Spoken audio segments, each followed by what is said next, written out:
வணக்கம். இந்த காணொளியில் அளவியல் 2D அண்ட் 3D வந்து பார்க்க போகிறோம். இங்கே வந்து பார்த்திங்கன்னா mensuration 2D TNPSC old questions அப்படின்னு இருக்குது. பட் இதில் 3Dயும் வந்து அங்கங்கே 3D சம்மும் மிக்ஸ் ஆகி தான் இருக்குது. அதனால் நீங்கள் என்ன பண்ணுங்கன்னா, ஒன்ஸ் நீங்கள் வந்து வீடியோ பார்க்குறதுக்கு முன்னாடி 2D 3D அதுக்கான ஃபார்முலாஸ் ஃபுல்லாகவே படிச்சுட்டு வந்துடுங்க. அப்போ தான் கொஷின் படிச்சுட்டு நம்ம ஃபார்முலா எழுதும்போது ஆமாம் இந்த கொஷினுக்கு இது கன அளவு கேட்டிருக்காங்களா இல்லை பரப்பளவு கேட்டிருக்காங்களா, இதுக்கான வட்டத்தின் சுற்றளவுன்னா இதுதான் அதனுடைய ஃபார்முலான்றது உங்களுக்கு தெரிகிறப்போ உங்களுக்கு பார்க்குறதுக்கும் ஈஸியாக இருக்கும். இன்னொன்று என்னன்னு பார்த்தீங்கன்னா, இது வந்து பிவைக்யூவே வந்து 100 பேஜஸ்க்கு மேலே போகுது.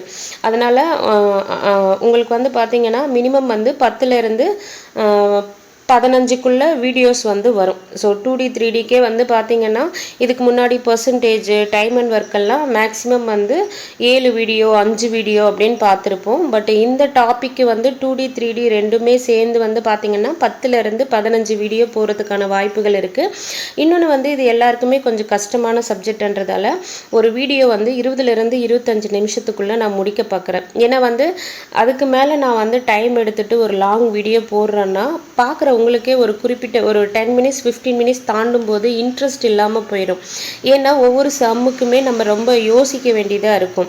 ஸோ கொஷின் படித்ததுமே ஃபார்முலா போட்டுமா அப்படின்ட்டு ஒரு சில சம்மு தான் இருக்கும். மீதி சம்மெல்லாம் நம்ம திங்க் பண்ணி புரிஞ்சுட்டு போடுற மாதிரி இருக்கும்.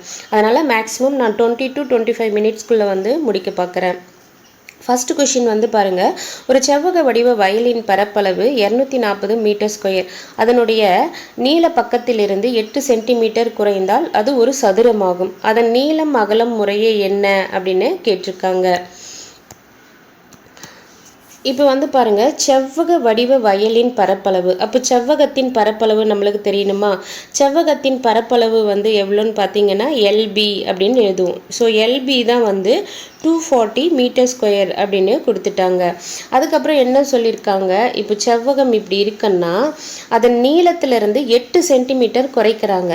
இப்போ எல் இவ்வளோ இருக்குன்னா இப்போ இது வந்து 8 சென்டிமீட்டர் அன்னிக்கோங்க. இப்போ எல்லு இது வந்து 8 சென்டிமீட்டர் குறைக்கிறாங்கன்னா அப்போ -8 ஆயிருமா? ஸோ நீளத்திலேருந்து 8 சென்டிமீட்டர் குறைக்கிறாங்கன்றதால -8. அப்படி குறைக்கும் போது அது என்ன ஆகுது அப்படின்னா சதுரமாக மாறிடுது அப்படின்றாங்க. அப்போ சதுரமானா இப்போ சதுரம் மாதிரி போட்டுப்போம். ஸோ இது எல்லு, இது வந்து 8 சென்டிமீட்டர் கம்மி பண்ணுறாங்கன்னா இப்போ L-8ன்னு எழுதுவோம். இப்போ L-8ம் பியும் வந்து ஈக்குவல் லென்த்து வந்துருமா? அப்போ இதை எப்படி எழுதலாம்? B = L-8ன்னு எழுதலாம். ஸோ அகலம் நீளத்திலிருந்து 8 சென்டிமீட்டர் கம்மி பண்ணால் சதுரம் ஆயிடுது. அப்படின்றப்போ நீளமும் அகலமும் வந்து சேமாக தானே இருக்கும். அப்போ B = L-8 அப்படின்னு எழுதலாம். அப்போ B இருக்கிற இடத்துல L-8 வந்து சப்ஸ்டியூட் பண்ணலாமா? அப்போது இங்கே வந்து நம்ம LB = 240ன்னு எழுதியிருக்கோம். L வந்து அப்படியே போட்டுக்கிறோம். B வந்து எவ்வளோன்னு பார்த்தீங்கன்னா L-8 = 240. அடுத்து L கொண்டு போய் உள்ளே மல்டிப்ளை பண்ணோம்னா L² -8L = அந்த பக்கம் இருக்கிறத முன்னாடி கொண்டு வந்தால் -240 = 0. இப்போ வந்து என்ன பண்ணலாம், 240 வந்து பெருக்குனா 240 வரணும், -240 வரணும். அதை வந்து ஆட் பண்ணுறோம் இல்லை சப்ட்ராக்ட் பண்ணுறோன்னா -8ன்னு வரணும்.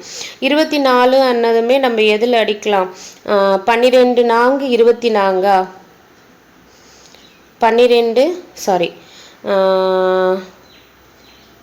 12 அடித்தோம்னா 2 12 24. அப்போ 0 இருக்கிறதால 20 × 12ன்னு போடலாமா? 20. இப்போ 2 12 24 ஒரு 0 அங்கே வந்துடும். இங்கே -8 வந்ததால் -20க்கு முன்னாடி 0 போடுறோம். சேம் டைம் வந்து மல்டிப்ளை பண்ணால் -240 வந்து வந்துடும். இதை எப்படி எழுதலாம்? L-20 அடுத்து L+12 = 0. L = 20, L = -12ன்னு வரும். நீளம் எப்பவுமே நெகட்டிவில் வருமா? வராது. அப்போ L is equal to 20. இந்த L is equal to 20என்றதை நம்ம இதில் சப்ஸ்டியூட் பண்ணலாமா? ஃபர்ஸ்ட்லவே கண்டுபிடிச்சோம் இல்லையா? B is equal to L minus 8. அப்போ அதில் சப்ஸ்டியூட் பண்ணால் Bனுடைய வேல்யூ கண்டுபிடிச்சிருவோம். அப்போ B is equal to L வந்து 20 minus 8. அப்போ B is equal to 12. அப்போ நீளம் வந்து பார்த்திங்கன்னா 20, அகலம் வந்து 12. நம்மளுக்கு எந்த ஆப்ஷனில் கொடுத்துருக்காங்கன்னா ஆப்ஷன் C. 20 சென்டிமீட்டர் நீளம், 12 சென்டிமீட்டர் அகலம். அடுத்த சம் வந்து பாருங்க. ஒரு சமபக்க முக்கோணத்தின் பரப்பளவு வந்து பார்த்தீங்கன்னா 900√3 சென்டிமீட்டர் ஸ்கொயர் எனில் பக்க அளவை காண்க அப்படின்னு கேட்டிருக்காங்க. ஒரு சமபக்க முக்கோணத்தின் பரப்பளவு ஃபார்முலா வந்து தெரியணும். சமபக்க முக்கோணத்தின் பரப்பளவு ஃபார்முலா என்னன்னு பார்த்தீங்கன்னா √3/4 a ஸ்கொயர். இதனுடைய பரப்பளவுக்கான வேல்யூ தான் எவ்வளோ? 900√3. பக்க அளவு அண்ணா ஏ தான் வந்து என்ன அப்படின்னு கேட்டிருக்காங்க. இப்போ √3க்கு √3 கேன்சல் ஆயிரும். இப்போ ஏ ஸ்கொயர் இஸ் ஈக்குவல் டு 900 எப்படி பிரிக்கலாம்? 30 × 13 பிரிக்கலாங்களா? இந்த 4 வந்து இந்த பக்கம் போகுது. அப்போ இப்போ ஏ ஸ்கொயர் அந்த பக்கம் போனால் √ஆஃப் வந்துடுமா? அப்போ √ஆஃப் போட்டுக்கோங்க. இப்போ ஒரு 30ல் 2 30ல் ஒரு 30 எடுத்துலாம். √4க்கு √ஆஃப் எடுத்தால் 2 வரும். அப்போ A is equal to 60 centimetre. Answer வந்து 60. Option B. நெக்ஸ்ட், இந்த ஃபார்முலா ரொம்ப முக்கியங்க. ஒரு சமபக்க முக்கோணத்தின் பரப்பளவுக்கான ஃபார்முலா என்னன்னு பார்த்தீங்கன்னா √3/4 a ஸ்கொயர். அடுத்த சம் பாருங்க. ஸோ இங்கே வந்து பார்த்தீங்கன்னா 15 சென்டிமீட்டர், 20 சென்டிமீட்டர் மற்றும் 25 சென்டிமீட்டர் பக்க அளவுகள் கொண்ட ஒரு முக்கோணத்தின் அரை சுற்றளவு என்ன அப்படின்னு கொடுத்துட்ருக்காங்க. ஸோ இப்போ வந்து பக்க அளவுகள்னா ஒன்று 15, 20, 25 கொடுத்துட்டு முக்கோணத்தின் சுற்றளவு. முக்கோணத்தின் சுற்றளவில் என்ன கேட்டிருக்காங்க? அரை முக்கோணத்தின் சுற்றளவு. இப்போ முக்கோணத்தின் சுற்றளவுன்னு ஃபார்முலா கேட்டாங்கன்னா அதுக்கான ஆன்சர் என்னன்னு பார்த்தீங்கன்னா A + B + C. அதே இங்கே அரை முக்கோணத்தின் சுற்றளவுன்னா /2 போட்டோம்னா பாதி வந்து கிடச்சிருமா? அப்போ எல்லாத்தையும் ஆட் பண்ணுங்கள். 15 + 20 + 25 /2 ஆட் பண்ணோம் அப்படின்னா 10, 30, 50, இங்கே ஒரு 5, இது ஒரு 5 வந்து பார்த்திங்கன்னா 60. 60 /2 is equal to 30 சென்டிமீட்டர். அப்போ ஆன்சர் வந்து பார்த்திங்கன்னா C. அடுத்த கொஷின் வந்து பாருங்க. ஆரம் வந்து 28 சென்டிமீட்டர் உடைய அரைவட்டத்தின் பரப்பளவு காண்க அப்படின்னு கேட்டிருக்காங்க.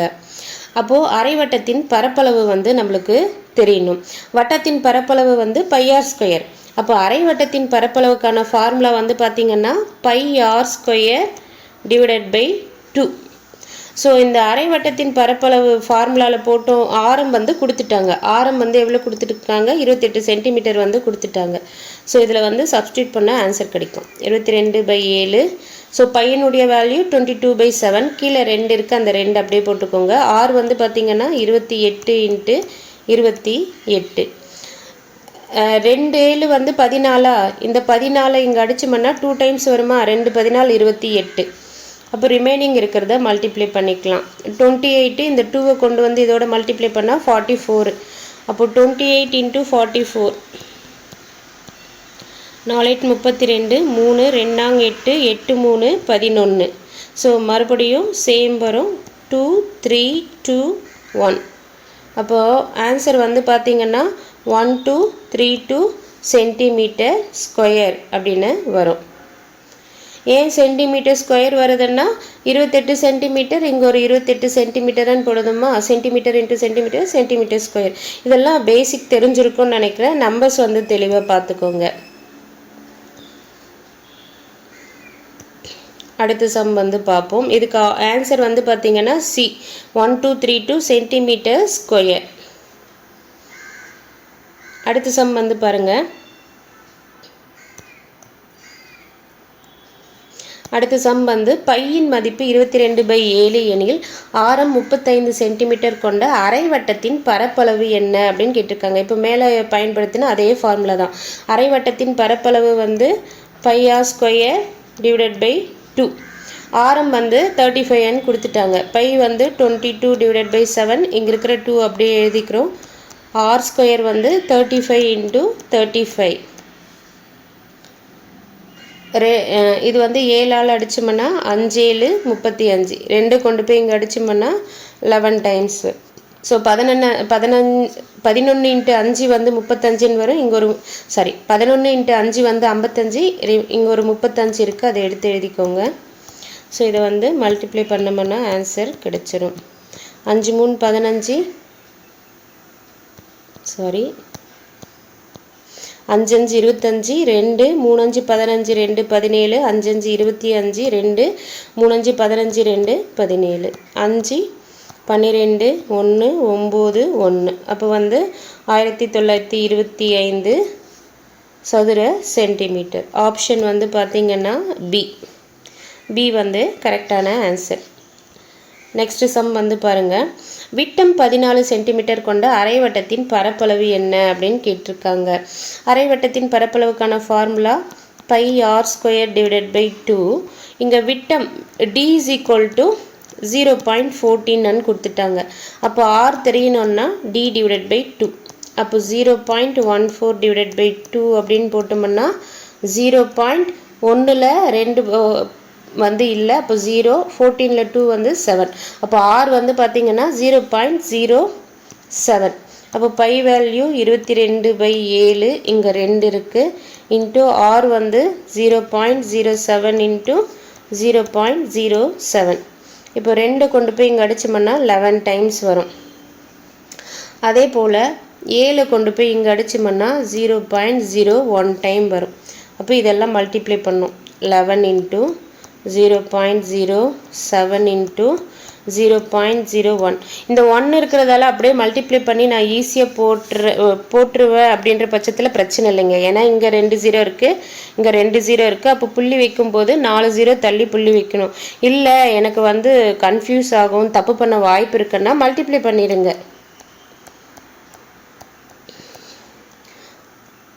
ஸோ மல்டிப்ளை பண்ணோம்னா 7 0 0 வரும். மறுபடியும் 0 0 0ன்னு வரும். அடுத்து வந்து ஒரே நிமிஷம் நம்ம வந்து இங்கே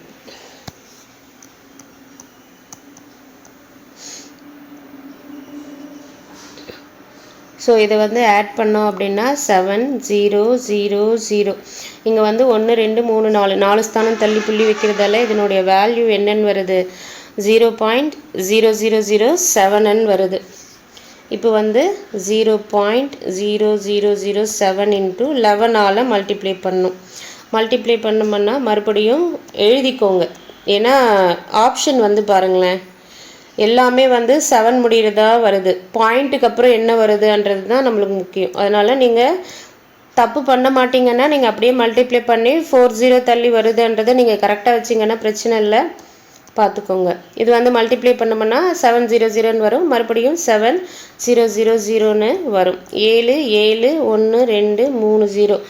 4 ஸ்தானம் தள்ளி இங்கே புள்ளி இருக்குது. 1 2 3 4. அப்போ வந்து பார்த்திங்கன்னா 0.0077. ஆப்ஷன் வந்து பாருங்கள் 0.0077 வந்து ஆப்ஷன் ஏ. இந்த சம்மில் மிஸ்டேக் வந்து நம்ம புள்ளி வைக்கிறதுல தான் தப்பு பண்ணுவோம். அதனால் நீங்கள் மல்டிப்ளை பண்ணி தெளிவாக வந்து போட்டுருங்க. Option A. நெக்ஸ்ட் சம் பாருங்கள்.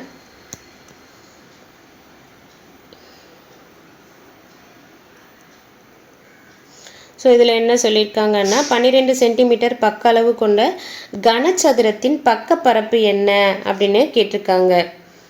அதாவது நம்மளுக்கு கனச்சதுரம்னா கியூப் தெரியும் இல்லையா? ஸோ இப்படி இருக்கும். இப்போ என்ன கேட்டிருக்காங்கன்னா இதில் இது வந்து டாப்பு, இது வந்து கீழே இருக்கும்.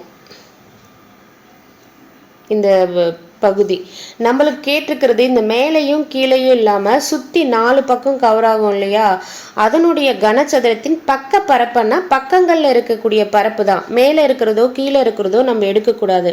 அப்போ நம்மளுக்கு எதனுடைய பரப்பு கேட்டிருக்காங்கன்னா இதனுடைய பரப்பு இது ஒரு பக்கம். அடுத்து வந்து பார்த்தீங்கன்னா இது ஒரு பக்கம், 2 பக்கம் ஆச்சுங்களா. அடுத்து வந்து இங்கே இருக்கும் இல்லையா இந்த போர்ஷன் 3 பக்கம். அடுத்து வந்து பார்த்தீங்கன்னா இங்கே இருக்கக்கூடிய பக்கம், இந்த 4 பக்கத்தினுடைய பரப்பு தான் என்ன அப்படின்னு கேட்டிருக்காங்க.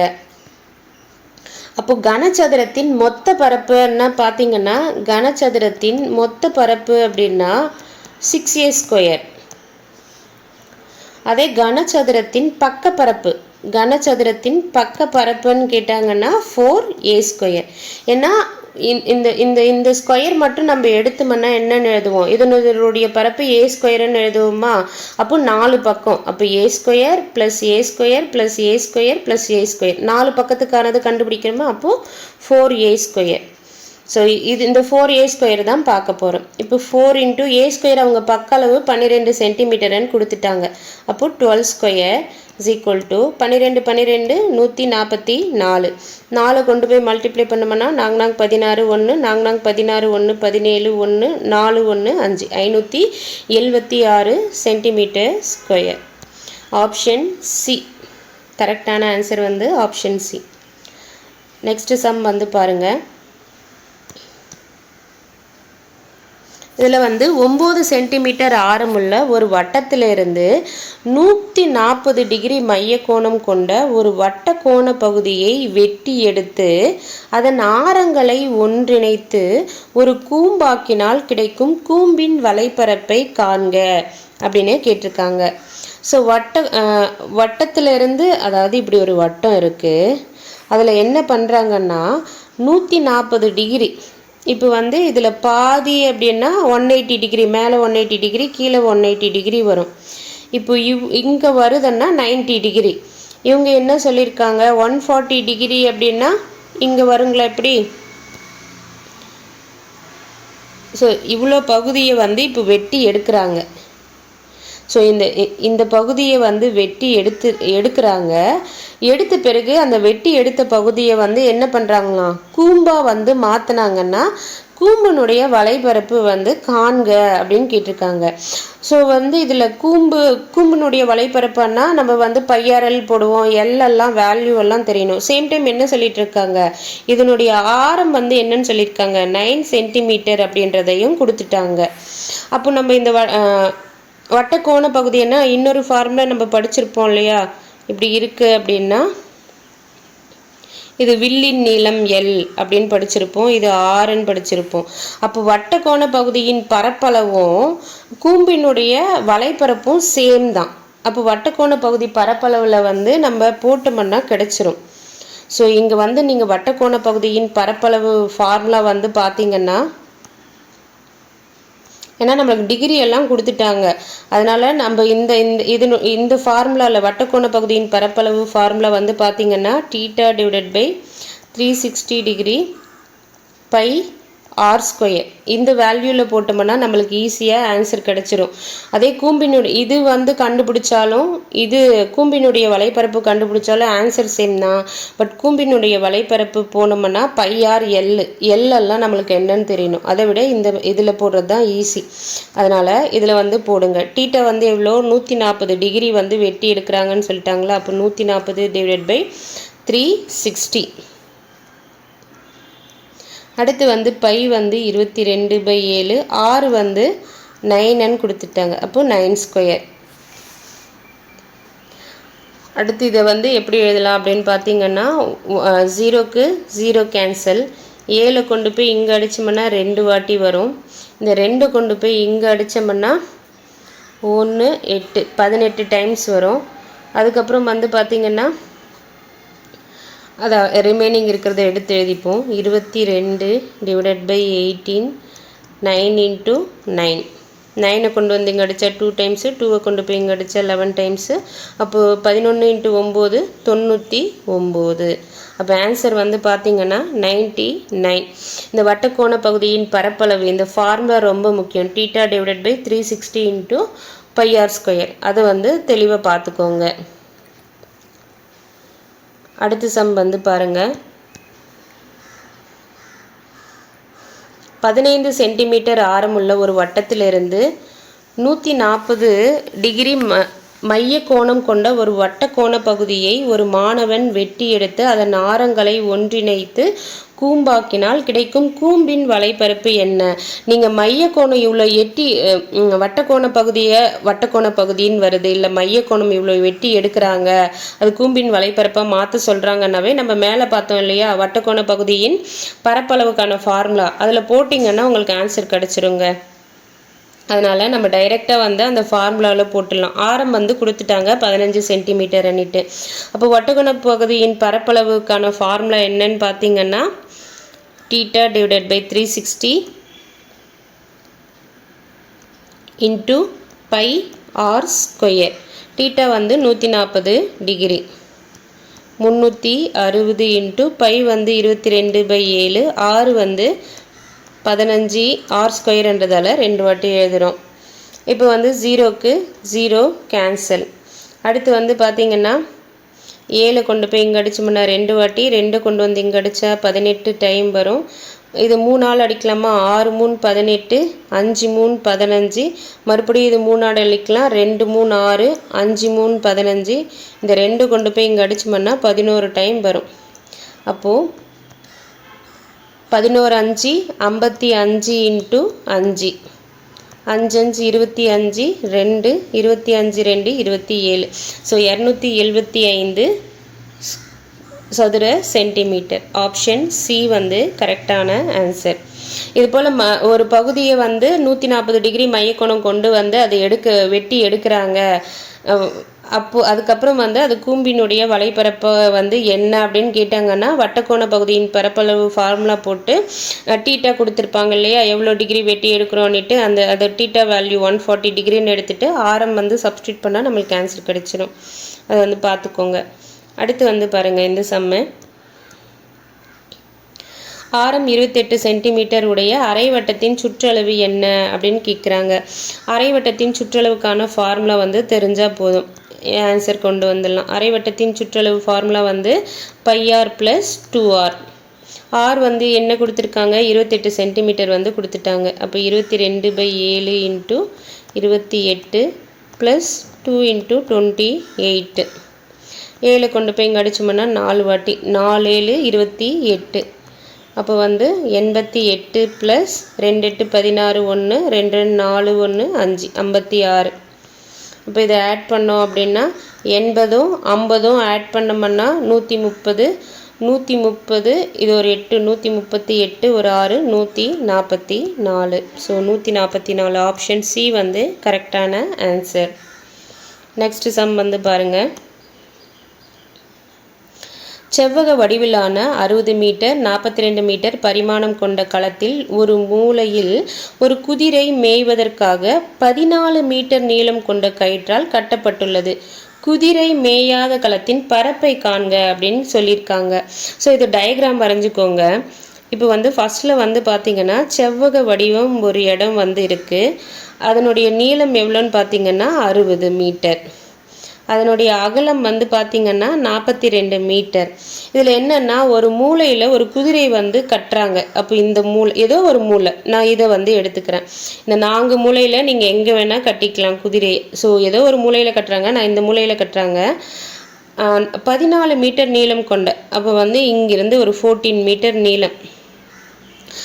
நீளம் கொண்ட கயிற்றால் கட்டப்படுதுன்னா அந்த குதிரை வந்து அப்படியே இது சர்க்கிளாக இந்த 14 மீட்டர் சுற்றி மேயுமா? ஸோ அப்போ வந்து மேயுது. நம்மக்கிட்ட என்ன கேட்டிருக்காங்க, குதிரை மேயாத களத்தின் பரப்பளவு. குதிரை மேயாத இடம் என்ன, இதெல்லாம் மேய்ஞ்சிருக்காது. அப்போ இதனுடைய பரப்பளவு தான் என்ன அப்படின்னு கேட்குறாங்க. ஸோ மேய்ஞ்ச இடத்த விட்டு மேயாமல் இருக்கு இல்லையா, அதனுடைய செவ்வகத்தில் மேயாமல் இருக்கிற எவ்வளோ அப்படின்னு கேட்டிருக்காங்கன்னா அப்போ நம்ம என்ன பண்ணலாம், செவ்வகத்தின் பரப்பளவில் இருந்து இது வந்து வட்டத்தில் வந்து இது மேய்ஞ்ச பகுதி கால் வட்டமா, அப்போ கால் வட்டத்தினுடைய பரப்பளவை வந்து கழிச்சோம்னா நம்மளுக்கு ஆன்சர் கிடைக்குமா, மேயாத இடம் எவ்வளோன்னுட்டு.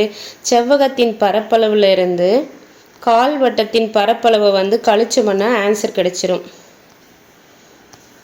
கால் வட்டத்தின் பரப்பளவு கழிச்சா ஆன்சர் கிடைச்சிடும். செவ்வகத்தின் பரப்பளவு ஃபார்முலா என்னன்னு பார்த்தீங்கன்னா LB. கால்வட்டத்திற்கான பரப்பளவுக்கான ஃபார்முலா என்னன்னு பார்த்தீங்கன்னா பை ஆர் ஸ்கொயர். வட்டத்தின் பரப்பளவுனா பை ஆர் ஸ்கொயர். அரை வட்டம்னா பை ஆர் ஸ்கொயர் பை 2. கால்வட்டம்னா pi r square divided by 4. நம்மளுக்கு வந்து தெரியும் எல் வந்து 60ன்னு கொடுத்துருக்காங்க. அடுத்து வந்து பி வந்து 42ன்னு கொடுத்தாச்சு. இங்கே பையனுடைய வேல்யூ 22 டிவைடட் பை 7. கீழே வந்து 4 இருக்குது, அந்த 4 போட்டுக்கோங்க. இன்ட்டு ஆர் வந்து அவங்க எவ்வளோ கொடுத்துருக்காங்க 14 மீட்டருன்னு கொடுத்துருக்காங்களா அந்த ரோப்பு, குதிரை கட்டக்கூடிய ரோப்பு. அப்போ ஆர் வந்து 14 இன்ட்டு 14. இப்போ இந்த 7 கொண்டு போய் இங்கே அடித்தோம்னா 2 டைம்ஸ் வரும். 2 கொண்டு போய் 4 அடித்தா 2 டைம்ஸ். இந்த 2 கொண்டு போய் மறுபடியும் 14 அடித்தோம்னா 7 டைம்ஸ் வந்து வரும். ஸோ இதை அப்படியே மல்டிப்ளை பண்ணிப்போம். 2 6 12, ரிமைனிங் 1. 6 நாங்க 24, 1 25. இங்கே இருக்கிற 0 இங்கே போட்டுக்கிறோம். மைனஸ் இங்கே வந்து 22 இன்ட்டு 7 மட்டும் இருக்குது. அப்போ 7 2 14, 1 2 7 14, 1 15. அப்போது 2520லேருந்து 154 வந்து கழிக்கணும். 10ல் 4 போச்சுன்னா 6, இங்கே 1 இருக்கும். 11ல் 5 போச்சுன்னா 6, இங்கே 4ல் 1 போச்சுன்னா 3 2. அப்போ 2366. ஸோ ஆன்சர் வந்து பார்த்திங்கன்னா 2366. ஆப்ஷன் ஏ வந்து கரெக்டான ஆன்சர். நீங்கள் இதை மட்டும் கண்டுபிடிச்சி எழுதிட்டிங்கன்னா போதுங்க. ஸோ இதுக்கு வந்து நீங்கள் டயக்ராம் வரையணும். ஸோ மொத்தம் வந்து செவ்வகத்தின் பரப்பளவுலேருந்து இந்த இப்படி ஒரு ஆஃப்னா இது கால் வட்டமாக வருதா, அப்போது கால்வட்டத்தினுடைய பரப்பளவு கழிச்சிட்டோம் அப்படின்னா குதிரை வந்து மேயாத இடம் எவ்வளோன்றதை கண்டுபிடிச்சிருவோம். ஸோ புரியும்னு நினைக்கிறேன். புரியலன்னா கண்டிப்பாக கமெண்ட்டில் சொல்லுங்கள். மறுபடியும் நான் வந்து அதை எக்ஸ்பிளைன் பண்ணி ஒரு ஷார்ட் வீடியோ போடுறேன். அடுத்த சம் வந்து பாருங்கள். ஸோ இதில் என்ன சொல்லியிருக்காங்கன்னா 44 சென்டிமீட்டர் சுற்றளவுள்ள ஒரு மரக்கூம்பின் உயரம் 12 சென்டிமீட்டர் எனில் அக்கூம்பின் கன அளவு யாது அப்படின்னு கேட்டிருக்காங்க. அதாவது ஒரு கூம்பு இருக்குது,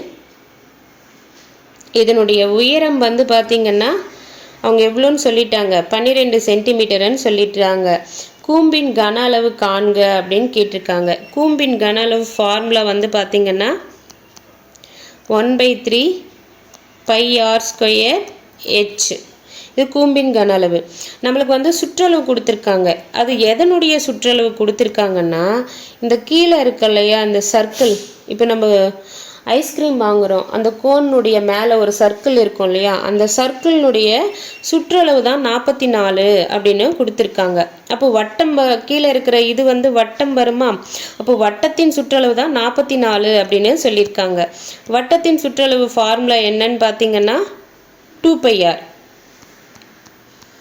ஸோ இந்த 2πr தான் என்னன்னு கொடுத்துருக்காங்க 44ன்னு கொடுத்துருக்காங்க. அப்போ 2 இன்ட்டு பை வந்து 22 டிவைடட் பை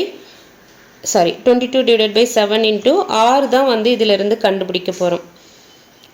அப்போ 22 இதில் அடித்தோம்னா 2 டைம்ஸ் வரும். 2 கேன்சல். 7 இந்த பக்கம் வந்ததுன்னா ஆர் இஸ் ஈக்குவல் டு 7ன்னு கண்டுபிடிச்சாச்சு.